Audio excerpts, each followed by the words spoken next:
So, Brian, now, before we get right into it, did this one live up to your memory? Yes. and I think I remember you saying the last time this was a big one for the X-Files fans.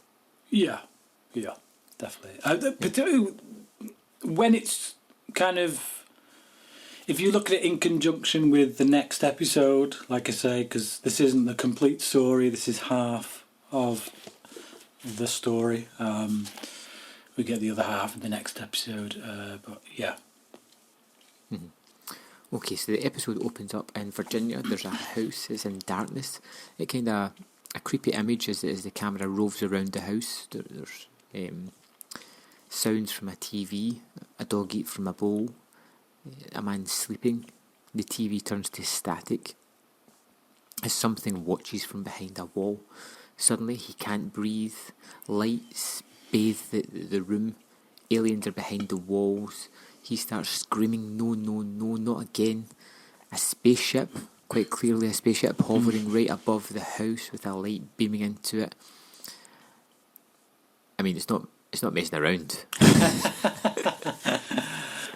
Yeah, it's definite alien abduction. It's Close Encounters of the Third Kind.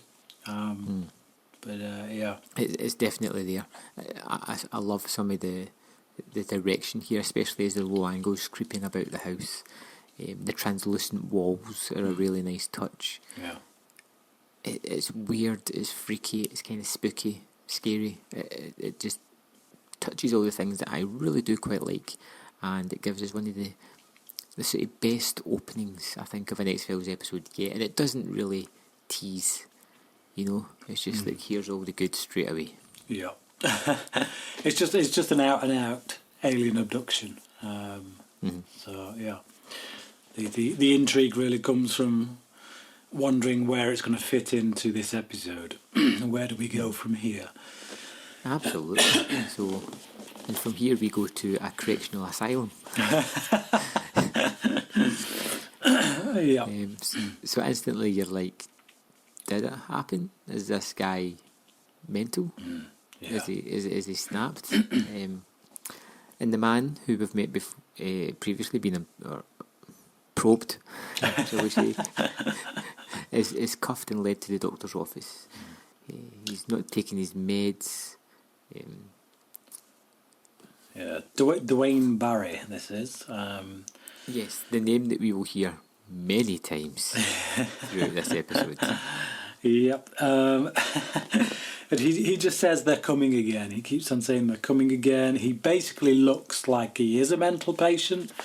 You take one look at this guy now, you could very much believe that the previous scene that we saw may have well just been all in his head.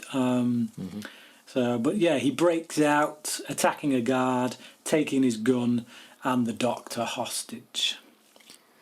Yes, and he's very adept at this breakout. He seems to have some good effectiveness about him. He knows exactly, assesses the situation, but I'm sure that comes into play later on. We figure out why he's so good at doing what he does here. Yeah.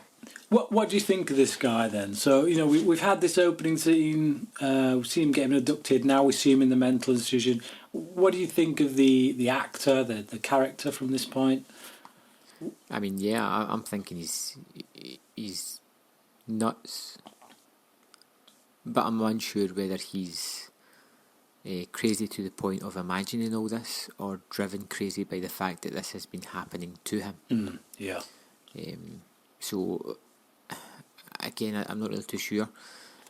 The opening scene's pretty good. This one I think is a little bit better because it really gives you an insight into the character. You can tell things, the way he assesses the situation, the way he moves quickly and takes advantage of things, and outsmarts and out physical ability everybody else to get out of this place. I'm kind of curious about this character and where he's going to go from here.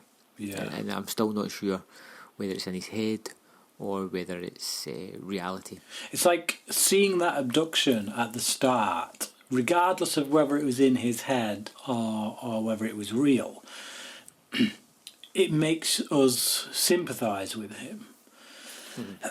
So, like, either way, he believes it happened, and because of that, we can sympathise with him. We can feel sorry for this guy and relate to him. But, and then obviously in the next scene we get to the point where David Duchovny is really starting to make some demands, and he's demanded to appear in a Speedo. Oh, he hates the scene. He does. David Duchovny has spoken many times about how he hates the scene, and there was actually it's become pretty famous actually now. There's a lot of references to the Mulder in his Speedos kind of thing, and even in the last season they brought it back. They had a reference to it, but there's an episode of the Simpsons in which Mulder and Scully appeared, and when Mulder flashes his badge, the picture of him is him in his Speedos, his red Speedos. But yeah, and I said last episode there was some kind of little homoerotic thing going on between Mulder and Krycek, and it's just this idea that Krycek comes in while Mulder's swimming, and then Mulder gets out of the water and starts drying himself off in front of Krycek. And it's all just a little bit homo. But yeah, it's definitely a scene that is often called back to for multiple reasons. And Krycek tells Mulder as well, because I suppose we should talk about more than just his Speedos. The Fox is wanted for a hostage situation. Yeah. And do they mention aliens at all at this point? Well, he says that the man believes he's being controlled by aliens, because Mulder's like, hostage situation? Why would somebody call me for that? And then he's like, well, the guy who's taking the people hostage, he believes he's being directed by aliens. Ah, right. So Mulder and Krycek arrive at the scene. They meet Agent Kasdan, who briefs the team. Mulder focus is all on the alien abduction, but he's pretty much just there as a placebo. He's a figure there to sort of speak alien geek talk to him, but not really to affect anything at all. But Mulder, he doesn't really care about that. He just wants to deal with the situation, and he wants some personal information about the Duane Barry. Yeah, it's like the quote that I pulled from it. Where, the actress here who's playing this Lucy Casson or whatever her name is CCH Pounder, who's actually a really good actress. I've seen her in a lot of stuff. She's always very good. Has a really magnetic kind of on-screen presence, I think, and just as much so here. But there's a line when she says, whatever crap you got to make up about spacemen or UFOs, just keep him on the phone. So right off the bat, she kind of antagonises Mulder. She lays it on the line. She blatantly says, look, I don't believe this stuff. You are here because that guy in there is a Trekkie, and we need someone who can speak Klingon. So that's pretty much it. I do like that actress a lot. I remember her from The Shield. She was quite a big part in that, and she was particularly good. But yeah, I just wish she was a more likeable character in this. Well, yeah, I mean, we'll get there. I think she just now. Yeah, I'm just at this point, we're kind of, you were like, oh, she's a bit of a hard ass. No need for that. Yeah. But yeah. So we jump into Duane Barry beating the hostage.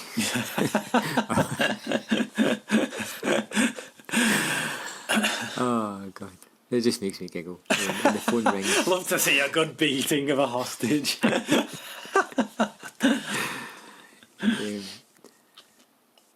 It's just so Mulder speaks to Duane Barry, and I've just got here that Duane Barry is crazy. He's acting crazy. He's manic. He's babbling. He's jumping from one topic to the next. I love how he even refers to himself as Duane Barry. I mean, it was funny the first time, but by the time we get to the end of the episode, I'm just really like, oh my God. It's like, but the thing is, that's the way insane people are, and like, not to get too un-PC, but if you've ever been in a home that has these people in, and I have, a lot of the, you get a lot of this talk. You get, and it's like, it does get a bit repetitive. It does, yeah. I think the performance here by, oh man, I forget his name. Duane Barry. Duane Barry, yeah. The performance here by Duane Barry, who you may have seen in a film called Life Force, which I believe was a Tobe Hooper film. Yeah. Well, Was he the naked vampire chick? He does deliver a really good performance, I think. He toes that line really well of you never really know if this guy is crazy or not. And I think that, he just does it really well. And this thing of him never referring to himself as I, but as Duane Barry, is kind of... It's always in the third person. It's like he's detached himself. Because of everything he's gone through, it's almost like he had to detach himself, become like a separate person, like an onlooker, right? So that he didn't experience it in that way. But yeah, it's a really good performance, I feel. But yeah, it's he's nuts here. But Mulder tries to talk him down on the phone, and Duane Barry, right off the bat, knows the tactics, knows the script that Mulder's got in front of him. Clearly worked in law enforcement of some kind. Mulder instantly, as soon as the phone goes down, he gets his back up. He's like, who the hell is this guy? Why the hell have they been brought in? And they have to come clean. Yeah, this guy is ex-FBI. So, yeah.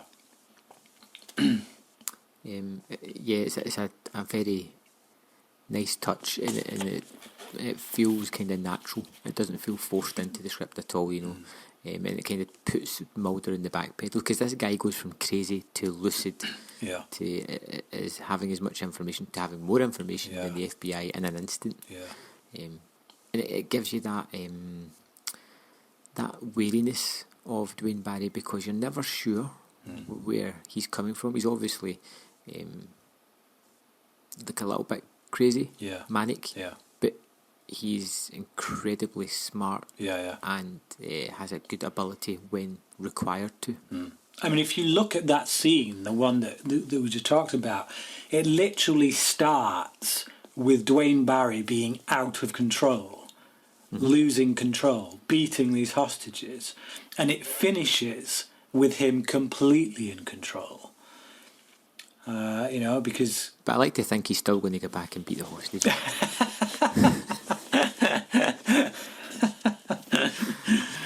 Okay. So Mulder at this point is really pissed off, because he's not been given the full facts.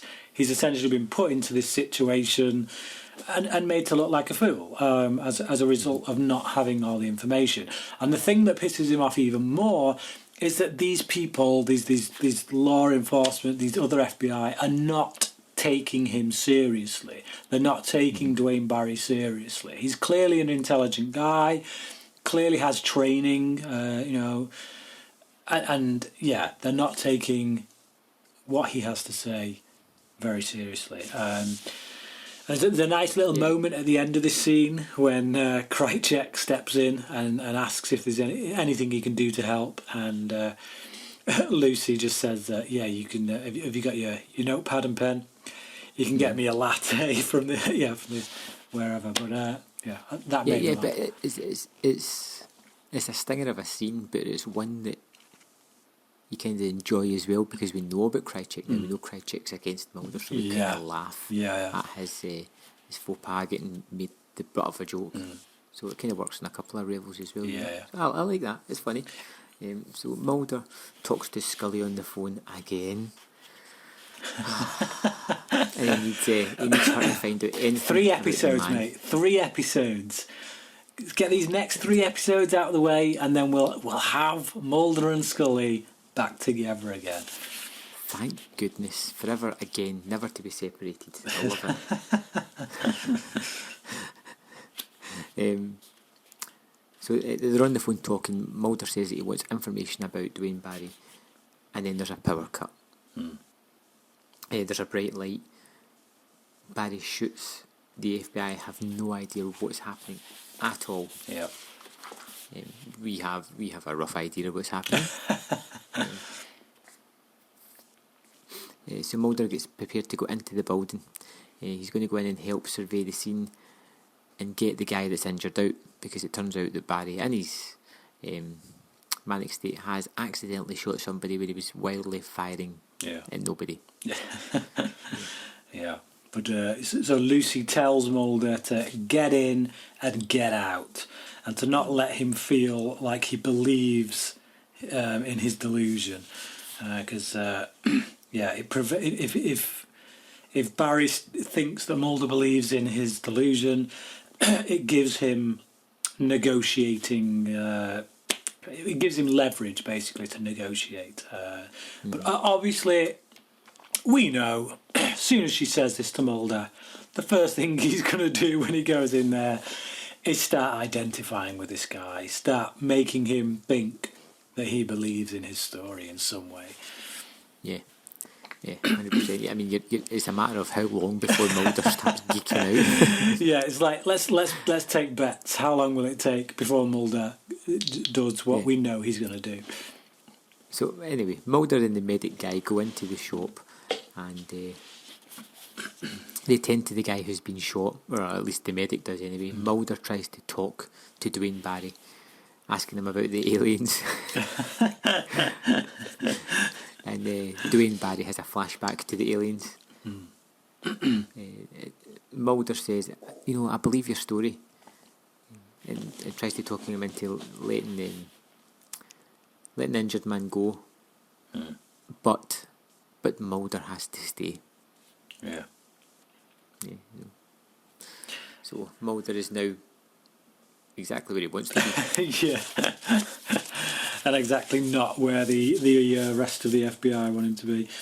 But so there was one thing in that scene, and I don't know about the technology, so I wouldn't like to say for certain, but Duane Barry, he knows the protocol, he knows the procedures. We've seen that. So you kind of have to ask, why isn't he checking for earpieces and things? And then I kind of thought, well, actually, that technology wouldn't have been around when he was an FBI agent. Back I when... think they mentioned, was it end of 81 or something like that he stopped being an agent? Well, I mean, the abduction scene at the beginning was 85, so... Right. But yeah, I mean, I think he'd left the FBI before that, so it might have been around 81. So yeah, I mean, I would imagine that at that point, wires would have been, well, literal wires. They would have had the old kind of cable through the shirt, microphone attached thing. So I did like that element, this fact that actually that isn't something he'd pick up on, because when he was an FBI agent, they didn't have that stuff. Mm-hmm. Yeah. So Mulder is tied to the chair. And Mulder tells him what happened to his sister. Tells him about abductions, about the typical sort of like abductee story, and it strikes a chord with Duane Barry. And Mulder continues to ask questions. Yeah. And Lucy's in his ear like, Mulder, come on, change course. Yeah, shut up, go a different way. And you're almost expecting Mulder to turn and go like, "Fox Mulder, don't listen to no crazy lady." Yeah. So Duane Barry says that they communicate without talking. It's like and Mulder mentions it's mind scan, telepathy. And we see flashbacks at this point because Duane Barry starts. I can't call him Duane or just Barry. When I say him, I have to call him Duane Barry. It's a bizarre effect. But yeah, Duane Barry has memories of being taken and lifted out of bed, and I gotta say, I struggled with these scenes because of the strobe lighting. Right. I mean, I don't know if that affected you at all, but no, not at all. For me, I know what happens in these scenes, so I didn't have to watch the screen, but I literally couldn't watch the screen as these things were happening. I had to kind of put my head down a bit because the strobe lighting on it was really affecting me. So, yeah. I think the scenes are really effective, really creepy, off-putting, weird. Yeah. It's supposed to be difficult to watch. They are. Yeah.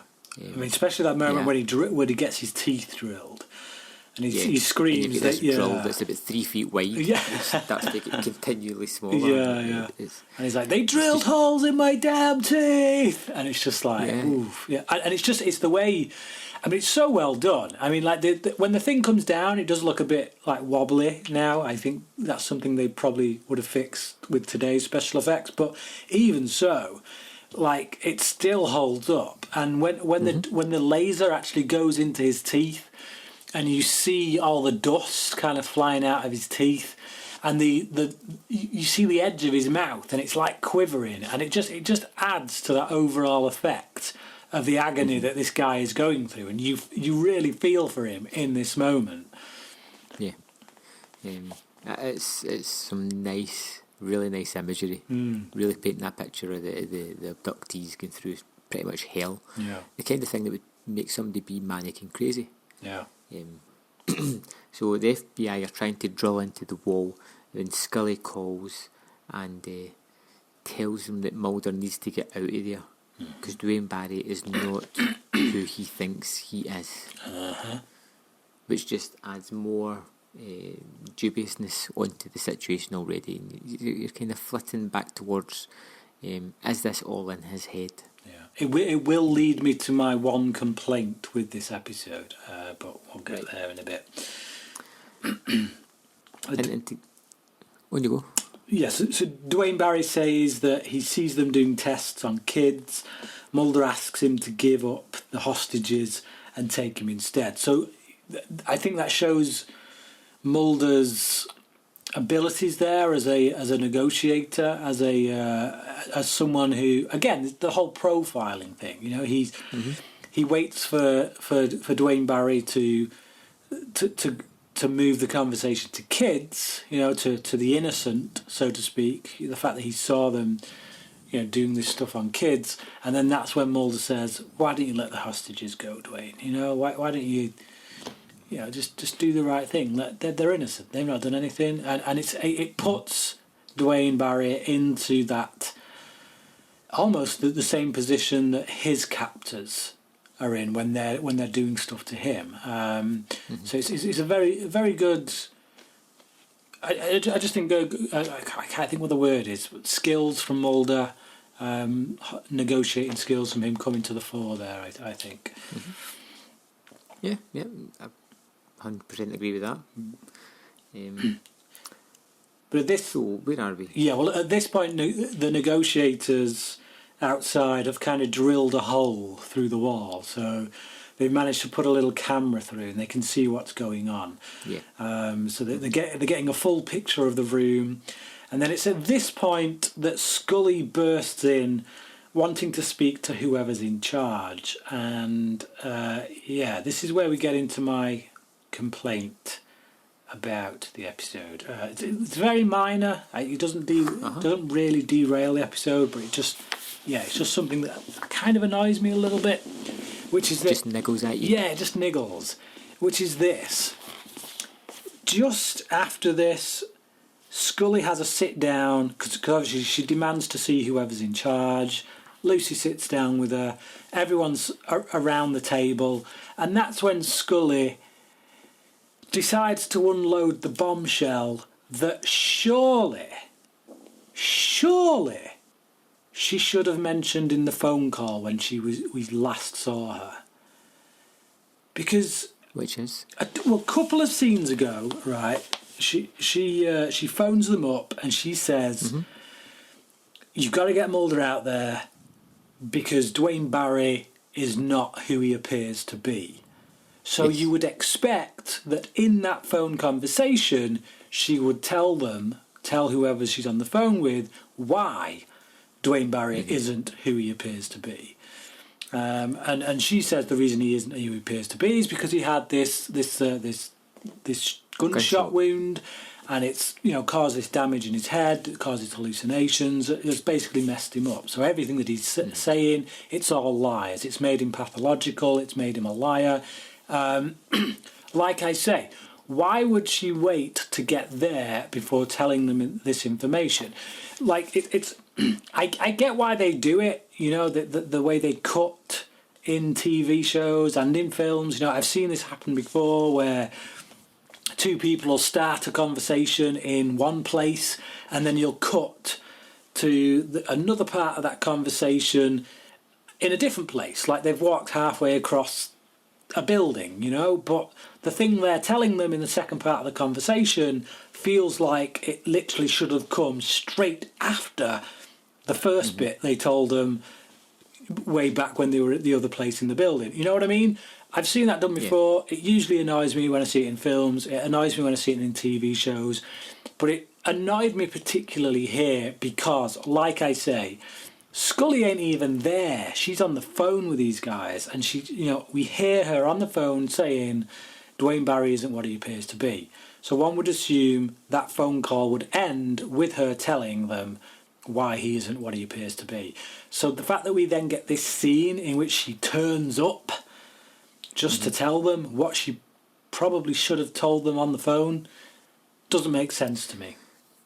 Well, I suppose if you want to read between the lines, you could look at it as she knows that Mulder's already inside this building. He's kind of captured and he's not really going anywhere. And she knows Mulder, she knows what he's like, and has a proper chance that if the information comes from her first hand, he's more likely to take it on board rather than everybody else, because they've already said to him, just tell him whatever needs to be told. So from any other character other than Scully, that information coming, he might just go like, they're not telling me the whole thing here. But they've already refused to give him that personal information. But if time is of the essence, you know, if this was my partner, and I'm like, my partner's in serious danger because this guy's a serious nutbag, surely the best thing to do would be to say, look, here's the information, you give this to Mulder, but you tell them where it came from. You tell them, I found this information, I'm relaying this, you're relaying this message from me. She got this information from his personal file, yeah? Yeah. Yeah. They've already got access to that. They just refused to give it to Mulder earlier on. You know, they told him at the start they weren't going to give him the personal information. He asks for it when she has the briefing. He's like, can I get the personal file on this guy? And then he kind of snaps and says, you know, who is he? And they're like, well, he's the ex-FBI. So they have information on him. They know who this guy is. They're just not telling Mulder the full story. I don't know, because when she's relaying that information to them, it doesn't really look like they have a clue what's going on. I don't know, it just, like I say, it's... They're probably just wondering why she's heavily pregnant.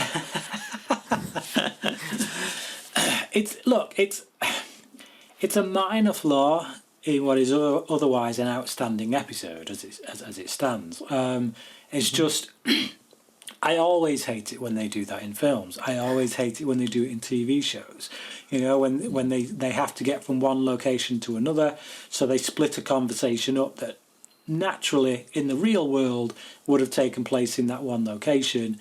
They split it up and they have it take place across several locations because it's a nice transition. Just a contrivance to get Scully there to talk to Mulder. It is, yeah. It just, for me personally, it stood out like a sore thumb. But anyway. So then we jump back inside where Duane Barry says that the government are in on it. Yeah.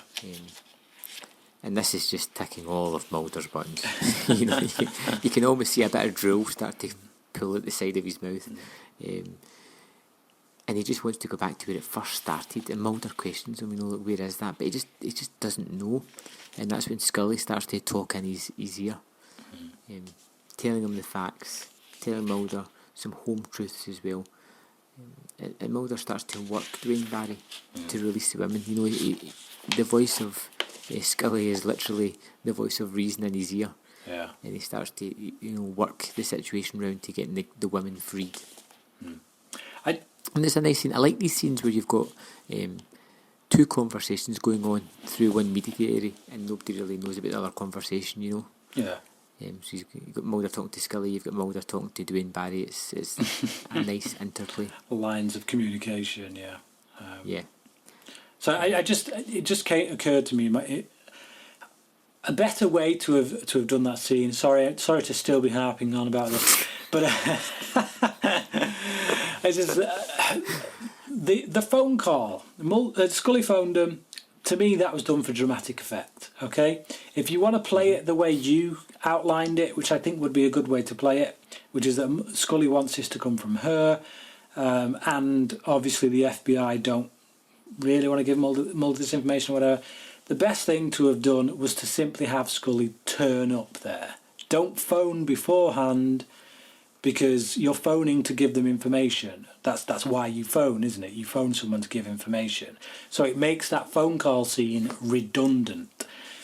Well, or even if they want to put that phone scene in there, don't have her say anything about he's not who Mulder thinks he is, but just have him go, look, Mulder's in there with him now. You know, just stop it dead there, and you could instantly have it like, you know, Mulder's in trouble, she's going to help. Yeah, like she has to find out somehow that Mulder's in there, but just literally that phone call to me was redundant. Have her turn up, and it works a lot better, you know. Because then she's gone there specifically to speak to Mulder. But anyway, I've laid that to rest. You know what I'm like? I get a bee in my bonnet, and I have to just deal with it. So, but yeah, it's so Mulder has talked Duane Barry into releasing the hostages, and as the two female hostages are leaving, one turns to him and says, you know, I believe your story. Yeah, it's quite a touching moment, I think. And she kind of becomes a cipher for how we feel, I think. Because I mean, it could be she actually genuinely believes him, or it could be a please don't shoot me in the back as I leave. Well, yeah, I mean, it could, but I just think that her character is reflecting what we as the audience are probably feeling right now. Because when we see those flashbacks, it does make us feel a lot. Well, I mean, I say us. I can only speak for myself. It makes me feel a lot of sympathy for this guy. You know, crazy or not, his story does seem believable. The way he tells it, the genuine pain he feels as he talks about it, it makes it all feel very believable. Yeah. So we have a SWAT team preparing to enter. A red dot appears on Duane Barry's neck, and Mulder kind of pulls him out of the line of fire. And then Duane Barry starts to freak out. Mulder asks him first. The reason he freaks out is Mulder asks him, listen, I've been very straight with you, and now I need you to be straight with me. Have you made any of this stuff up? And that's when he proper freaks out. And I love the reaction on Mulder's face, because when Duane Barry starts freaking out, Mulder has this look like, oh crap, I've pushed a button, how do I get out of this? Like you literally start to see a bit of panic in his face. I think it's when he starts to freak out, it's like, oh crap, Scully was right. Yeah. Scully was right. It's everything's right. I was wrong. I let my instincts take me a wrong place. I need to put him back in the firing line. Yeah. And that's when he talks him into going to lock the door. Yeah. And then, you know, he gets shot. And it's quite a nice shot because it's in darkness. You kind of hear the breach. Yeah. Yeah, and I kind of like scenes like that because they're always more effective when you're not really seeing what's going on, but you can just hear it. Yeah. You get that mind picture. Just sounds like carnage, doesn't it? It just sounds like a lot of. It does. But then you see Duane Barry still alive and he's getting loaded into an ambulance, and Scully's just kind of like saying to Mulder, "You did the right thing, Mulder." Yeah. You did the right thing. So we go to the hospital, and the agent has asked Mulder to pop along. Yeah, so this is Lucy, the CCH Pounder character. Yeah, and she kind of thanks Mulder for his help, and he's a good agent. Says Duane Barry was a great agent because he's looked over his file and that now. Yeah, so he had like commendations and all that stuff before he started losing the plot. So when you go, Brian, you finish this scene off because. Well, it's just so she thanks Mulder. To his surprise, I might add, he seems quite shocked because I actually love that reaction when he's kind of like, I actually thought you were bringing me here to chew me out, but yeah. So she thanks him, and Mulder asks how Duane Barry is doing. And even though he's in critical condition, she tells him that they found the implants as well as the holes that were drilled in his teeth. And then Mulder's face gets unbelievably excited, like proper schoolboy excitement. So yeah, it's basically her way of saying, you know what? What he was saying may have been true. See, I didn't take it as excitement. I took it as almost regret. Really? No, yeah, because he got the guy shot and he's in critical condition. This could be the answer to all the information that he's after, and he may have caused him to die.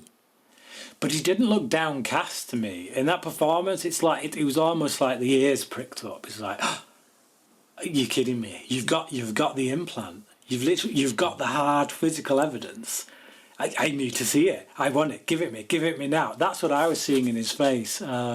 It's like being, I don't know, the way I can describe his face is like being told at age 12 that your mum and dad have won the best bike ever imaginable. They've just won it in a competition, but they decided to give it to the orphanage down the street. You know, they're just like, oh. It's like elated with a stinging kick in the balls. You know? Is there any other kind of kick in the balls? A dull thud of a steel toe cap boot. Oh man.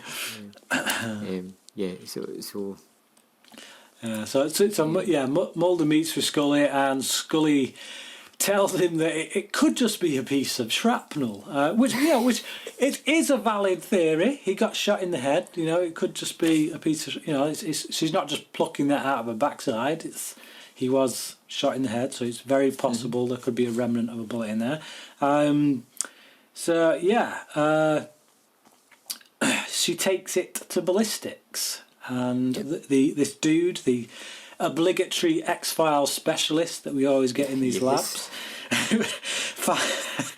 finds what looks like a barcode at a microscopic level on there, which kind of freaks Scully out a bit. Her face looks a little bit, wow, okay. Mulder sees items being scanned. Sorry, Scully, not Mulder. Scully sees items being scanned in a supermarket. Yeah. And for some bizarre reason thinks, I know, I'll take the implant out and see what it does to a till when I scan it through. I don't quite know why this barcode would make the till go absolutely ballistic. I would imagine if it read that barcode, it would just beep and say, barcode not recognised.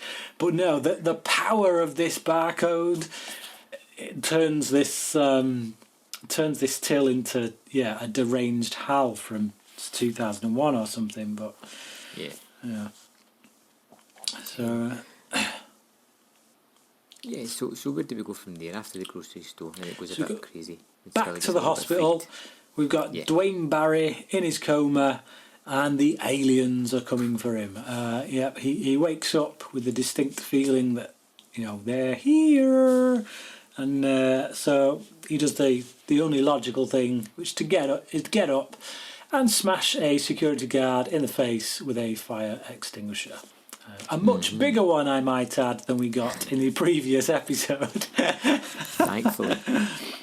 The kind of size that you'd seriously worry about somebody getting hit in the face with. Yeah. Oh, you feel it as well when he. Yeah. Like There's real weight to it. Yeah, they take, like, it's the noise, it's the sound effects of it, and then when you hear it kind of thud to the floor, you see this guy drop to the floor, and then Barry drops the fire extinguisher right by him, and it's just like, oh, blimey, that must have hurt. So yeah, he's gone, he's out of the hospital, looking like an escaped Michael Myers in the original Halloween.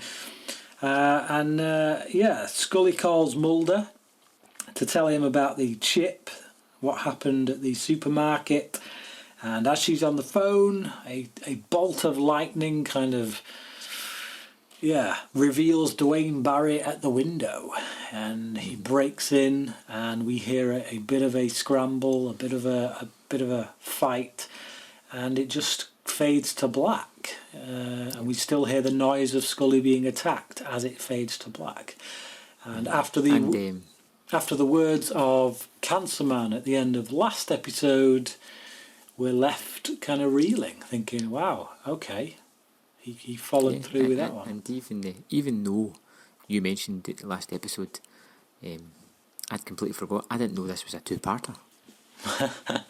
So we get to the end and I'm just like, whoa. Because I thought it was done. Yeah. So that's how I kind of read into Mulder's expression, as in he's messed up, and I'm thinking next episode's going to be something different, and he's lost his chance to, but obviously didn't. So there we have it. Do you want to wrap up, right? Yeah.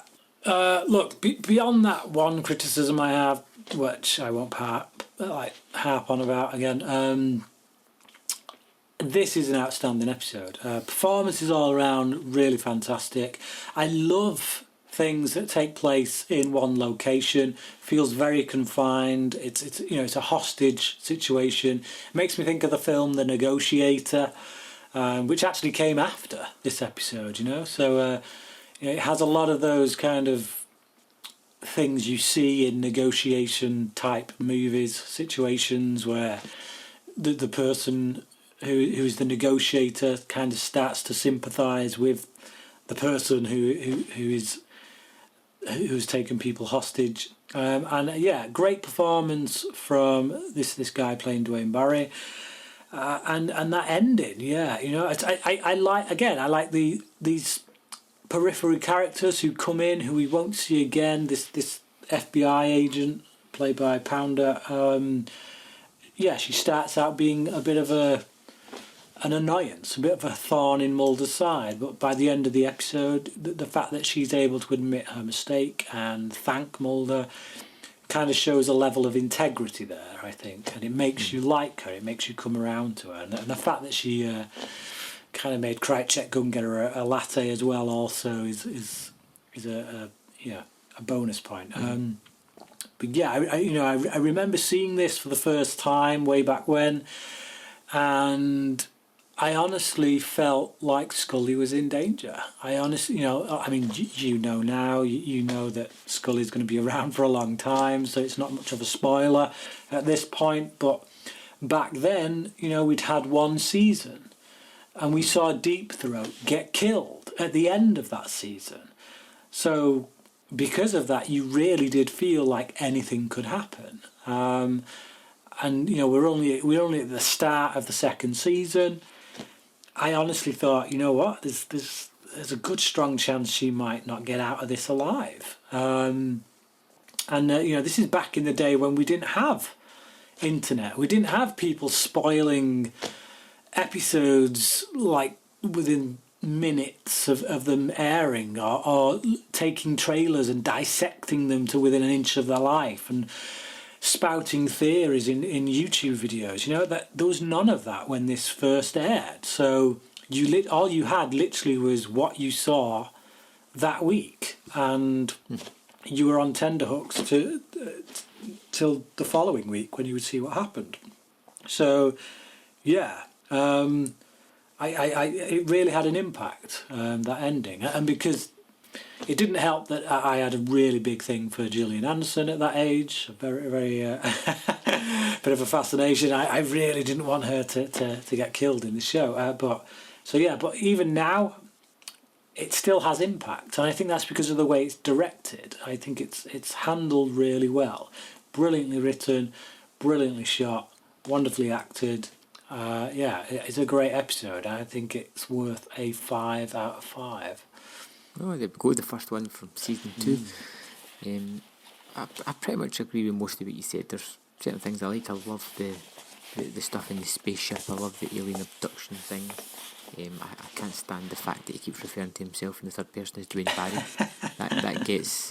that gets grating after a while. I think I like everything about this episode. I can't think of anything off the top of my head that really, really annoys me, which is weird because I can't give it a 5. I just have that. There's just something, and I don't even know if I could put my finger on it. I'm going to give it 4.5. And I can't say there's anything I don't like. In fact, there's things that I really do like about it, but I just can't go the full 5 for it. I think it might be a grower because I think I know where you're coming from. To be honest, there are certain episodes where it's more about the feeling that you get from it, and I think a lot of it is down to the fact that it feels incomplete.